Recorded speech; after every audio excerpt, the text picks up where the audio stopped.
Well, I've got a good question for you on this Martin Luther King weekend, and that is, can the United States ever get past its racist beginnings, what many people call our original sin?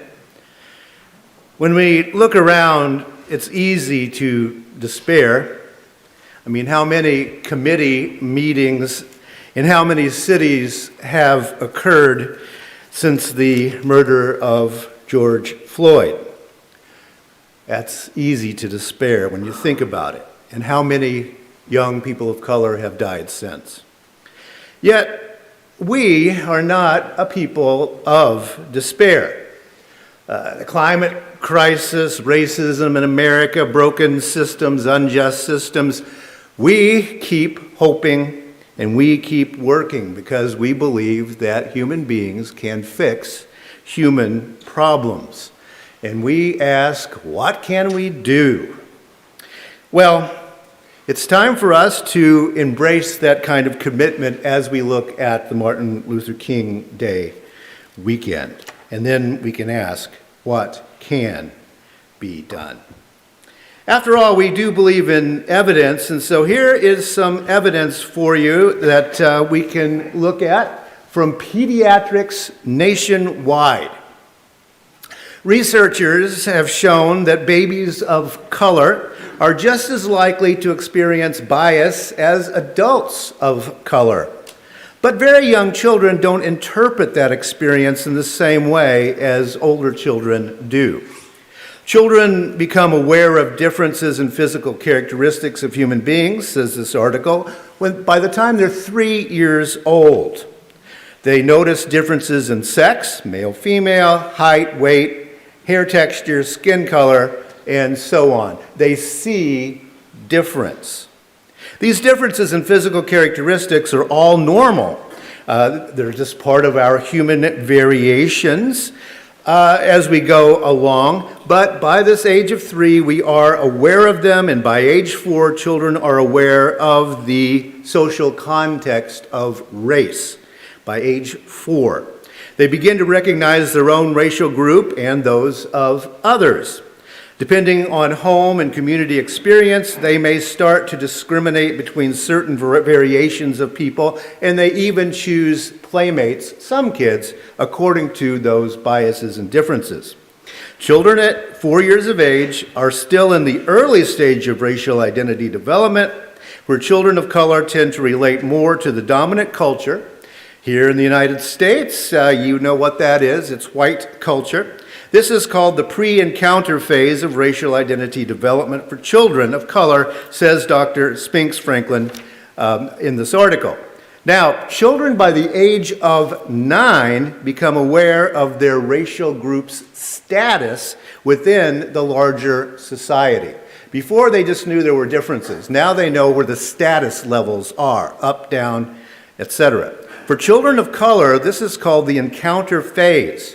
By this age, children are aware of their group, how their group is treated unfairly or differently, or if their group is in a position of power. The encounter phase is a big developmental leap because it occurs during many other aspects of identity development, including gender identity development.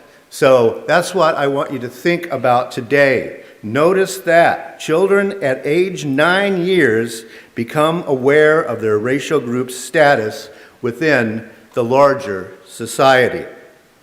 And that's what I'm getting at today. Yes, we all know that race is a social construct, and we also know it is a damaging social construct. Further, most kids figure it out by the age of around 4 and figure out the social implications of that by the age of 9. This needs to be said. Whether family and teachers talk about it or not, kids have already got it figured out. So we ought to talk about it as parents, and I will come back to that in a bit. Well, my bags are all packed. I'm wearing my Johnny Cash traveling clothes today. I'm flying to Atlanta, Georgia later in the afternoon. The Minneapolis downtown senior clergy have planned a civil rights tour for this coming week, something we're calling the Pilgrimage, an interfaith civil rights journey.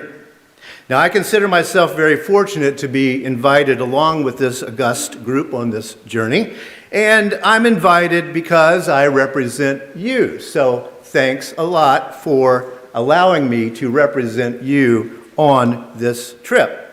Tomorrow, Monday, MLK Day, we will be at Ebenezer Baptist Church in downtown Atlanta. That's where both Martin Luther King Sr. and Martin Luther King Jr. served as senior ministers. And the current senior minister there, you may know, is U.S. Senator Reverend Raphael Warnock. All right, yeah, absolutely. Now, President Biden will be one of the speakers, so it's a fairly hot ticket. People are camped out on the sidewalk, even as we speak, to get in tomorrow. Now, we downtown clergy are fortunate to get an invite to that historic church for that big event because the senior minister at Fellowship Missionary Baptist Church here in Minneapolis, a wonderful young man by the name of Reverend Elijah McDavid III, has invited us. Elijah's grandfather, Reverend Elijah McDavid Sr., was an influential leader during the Civil Rights era, one of the inner circles for MLK. Reverend Elijah has been kind enough to get us invited into the building on that day, and he's a person that I want to listen to on this trip on the question of race and what we can do coming up in the future. Now, by the way, all of you will be getting an invite to his church, Fellowship Missionary Baptist Church, in April, when we will be talking about the trip that we are about to take. Some of our churches, not us, have fairly deep pockets, and so we are going to take a videographer along to do a documentary about this trip. Also joining in the trip is a friend of FUS that many of you know. That's Makram Al-Amin. He's the imam at Masjid An-Nur, the Masjid of Light, it means, in North Minneapolis. From a historical perspective, Makram's father and mother were leaders of the Nation of Islam back during the civil rights days in South Chicago, and Makram continues to be one of the most important voices and influential voices on racial justice here in Minneapolis in our own time.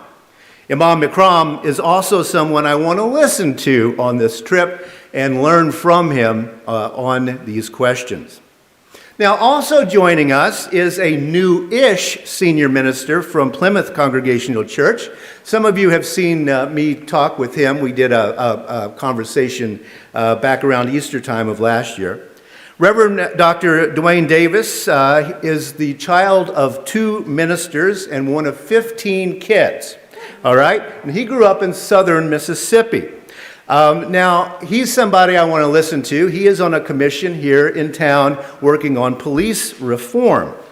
Reverend Davis grew up both black and gay in southern Mississippi. So I'd say that, you remember that thing about social status and realizing it? I'd say that somewhere along the line, Rev Dwayne said, "You're black, you're gay, get out of here, quick," right? And fortunately, he lives here in Minneapolis now, and he knows a whole lot that I want to listen to.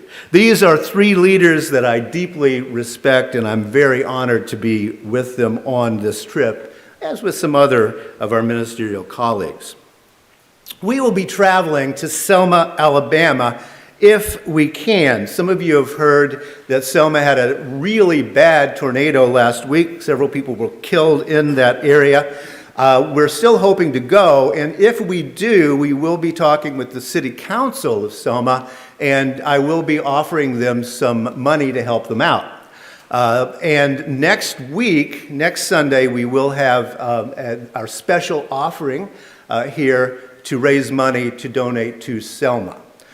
Some of you have probably seen the footage. Selma is an extremely poor city. And it was very, very badly damaged. So we do hope to go to Selma. Now, when we go to Selma, we will be talking about people, some martyrs. Jimmy Lee Jackson was a young man murdered by the Alabama police. He was the reason the Selma activity began. So we'll be talking about him. And also, as many of you know, we UUs have two martyrs to the cause of voting rights in Alabama from 1965. One of them was the Reverend James Reeb, who went there as a young man. I think he was about 25 when he was killed. Here he's pictured with Dr. Ralph Abernathy, and those are Abernathy's three kids that he's holding the hands of. And of course you see MLK and Coretta Scott King behind him, sort of before MLK became the MLK that you see in the historical pictures, right? But there he is. And Reverend Reeb was murdered by white supremacists in downtown Selma in 1965. Now, things you can't make up, right? He was from Casper, Wyoming. So, right? A white guy from Casper, Wyoming, but he did give his life for this cause. Also, we will be remembering Viola Liuzzo, who was a UU layperson. She was shot by the KKK as she drove Selma marchers back from the march to Birmingham. We forget in history, you got to march there, and how are you going to get back? Well, she was driving people back. A white woman with black people in the car, and so they shot her through the windshield with a double-barrel shotgun.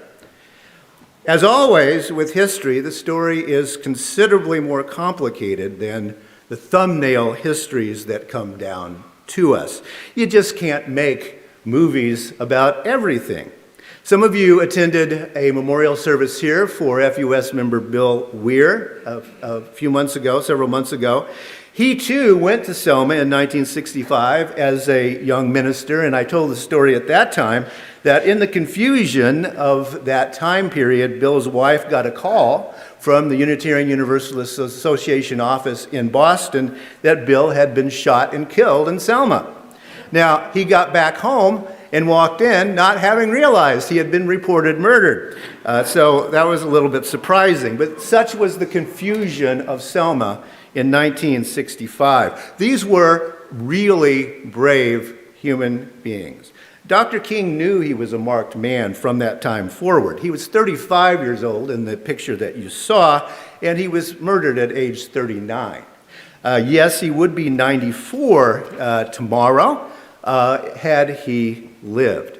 And yeah, most of us who remember those days are getting on a little bit in years, but we remember those days if we were somewhere around. We in the United States still have not atoned for our original sin of racism. And again, I have to ask that question, how many young people of color have been tortured and murdered since the death of George Floyd? And when I read the news about the tornadoes last week, I just thought of the poverty of that area. It's an extremely poor part of the United States. Selma is in what is known as the Black Belt. That's come to have two different meanings. The Black Belt, first of all, because of the quality of the soil. As a farmer, I know black dirt is the best dirt. It was also perfect for plantation agriculture. And so when you think of the plantations of the Old South, you're probably thinking of things in that area.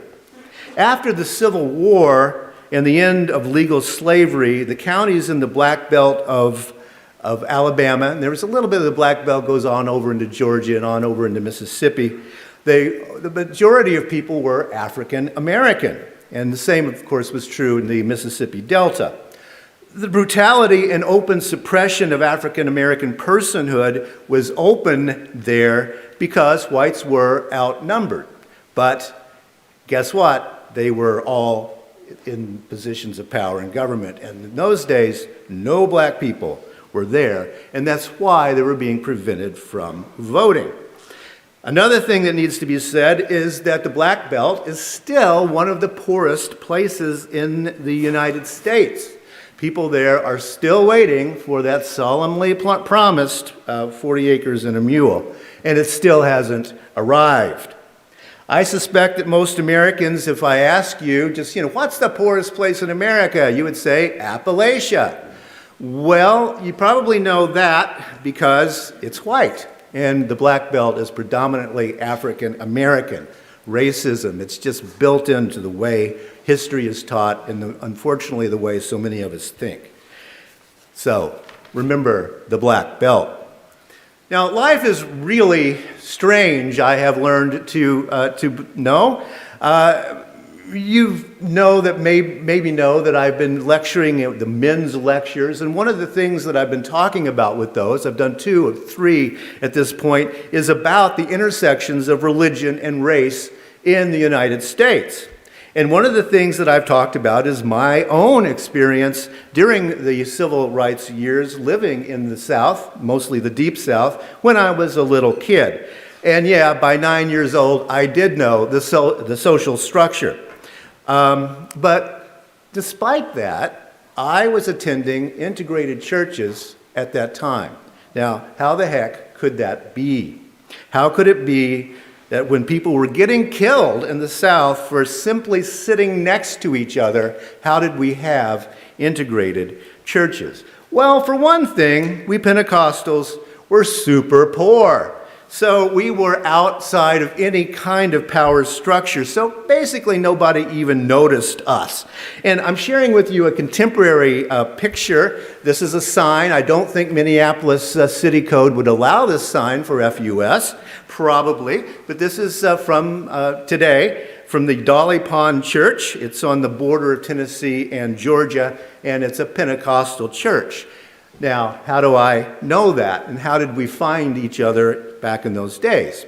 Well, the sign tells people what they're doing inside that building. And I will give unto thee keys of the kingdom of heaven, says the verse. And there are 3 verses. They're all basically about, hey, you can have the keys to heaven, right? And so what is going on inside that church? Well, it's Pentecostal, we know, because of the miracle of salvation, the sign says, with signs following. With signs following. And that tells those of us who know that they're speaking in tongues, they're getting slayed in the Spirit, there's miraculous healing and exorcisms, and they're dancing in the Spirit and generally holy rolling around. Well, in the early 60s, that's the kind of integrated church that I was attending as a very little kid. Why? Well, because of Pentecostalism. No, the Universalists and the Unitarians did not achieve integration in 1965, or certainly in 1904, but the Pentecostals did. The Azusa Street revival was 60 years before the Civil Rights Movement, 60 years previous. Most people who look at the photos now probably don't see how radical these photos are. Maybe you have to have been 9 years old in the Deep South like me to really see what's so interesting about this. Maybe you had to grow up in the Jim Crow South. But a photo of a black man sitting while white men are standing is impossible in the American South. That is a lynching offense. That black man is William J. Seymour. Now, chances are you haven't heard of him unless you've been listening to my men's lectures, because we don't really talk about him in this country because we have a very racist narrative going on here. But William J. Seymour created the Pentecostal movement that is now the fastest growing religious movement on the planet. He needs to be known about. In photos of the Azusa Street revival period, we see black and white people sitting down together. Black and white people, men and women sitting down together. This is 1904. This is the height of the lynching era here in the United States. Yet in photos, you see a black man sitting beside a white woman and a little white girl. Impossible. Lynching offense. Yet, here they are, human beings sitting together. And some of them, if you look closely, you can even see that they're smiling a little bit. Something else you didn't do in 1904 for a photograph. And in my mind anyway, I'm thinking one of them just said, "God is mightier than old Jim Crow," right? White supremacists were chewing their teeth, as we say down south, when they saw this kind of thing. Now, this did occur in Southern California, by the way, the Azusa Street revival. And then from California, they bring it back to the Deep South. My parents, married in 1950, were married by a woman minister, a Pentecostal woman minister. It was a thing that happened. Now, remember that I mentioned that Reverend Dr. Dwayne Davis, who's going with us on the trip, is a child of two ministers? Well, as a Southerner, I don't have to ask why that is. Given his age, it's because Brother Dwayne was raised Pentecostal. His mother was a preacher. Now, how could a bunch of poor, uneducated people achieve something that we still haven't accomplished in this nation over a century later? Well, that's what I'm talking about in those men's lectures. But the simple answer is they believed in their Bible, as we would say. And Galatians 3:28 is where they got it. It says, there is neither Jew nor Greek. There is neither bond nor free. There is neither male nor female. For ye are all one in Christ Jesus. All right.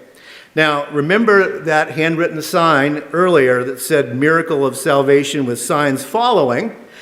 Brother William J. Seymour, now, and I should mention that Pentecostals don't use the reverend honorific. We're all just brother and sister. We're all on an equal plane is part of the idea. Brother Seymour, the child of formerly enslaved people from southern Louisiana, believed that salvation implied the loss of racism and sexism. If you brought it to Jesus, you were over your racism and your sexism. You were healed of the sin of racism and sexism if you were touched by the Holy Ghost, as we called it back in those days. Now, the title of my talk today is What We Can't Say, What We Don't Say, and What We Need to Say. Now, I'm going to tell you something that almost nobody knows, but it is something I think that needs to be said. Paul, as in, St. Paul, the guy they named the city over there after, right, was a good writer, and he was a very strong philosopher. Now, many Christians think that's because God was whispering in his ear. I don't happen to think that. I think he had a really good education. He was trained as a rabbi, first of all, but he was also trained in Stoic philosophy. When Paul wrote Galatians 3:28, he was using a Stoic concept known as covenantia naturae, which means a covenant with nature. Covenantia naturae. Now, that's the Latin, and if you want to listen to me another 25 minutes, I can tell you how the Hebrew and the Greek add up to that, but that's a footnote for another time. For the Stoics, we human beings must realize that we're born into covenantia naturae. We automatically have a covenant, an agreement with nature, because we were born in this place, in this nature, all right? We are part of it. Intimately so. Now, what does all that mean? It means that we're very much a part of nature, and we must live according to the laws of nature. That's part of the covenant. It means getting outside of our subjectivity and those bad messages that we pick up by the time we're 9 years old. We have to get out of those and get in covenant with what's actually happening in nature. We have to realize what it means to be human, that all humans are human. We have to know what it means to have consciousness and what our obligations are. Because we have consciousness, we can make decisions. And it means that we must be part of the warp and the weft of all of nature, that mutuality that MLK talked about. Now, 4-year-olds and 9-year-olds know a truth that we too soon forget. It's all social convention. Nature says that there is neither Jew nor Greek. There is neither bond nor free. There is neither male nor female, because all those concepts are human social constructions. What they mean. You got to do this. You got to do that. No, nature says this is what you have to do, right? The early Pentecostals figured that out. They left those pernicious human prejudices and stereotypes outside their church doors. Yes, they could die out in school if they did that, but in the church doors, they got over those sins. And that's how I grew up as a white kid in the early 1960s, attending actually integrated churches where white men, black women were the preachers and spoke to us. And we listened to them because God was speaking. Right? That's how we got there. And here's the spiritual truth that both St. Paul and William J. Seymour knew. And you can learn this spiritual covenantal truth as well. All of us can leave the lies that our society tells us outside the church doors. And indeed, outside our lives nowadays, because those martyrs died in Selma. It's hard work. No, we're not going to be able to escape the constant messages of difference, of suspicion, even hatred of each other. Those voices are everywhere. Those structures are everywhere. But I'm here to say that some human beings have managed to love despite all of it, and we can too.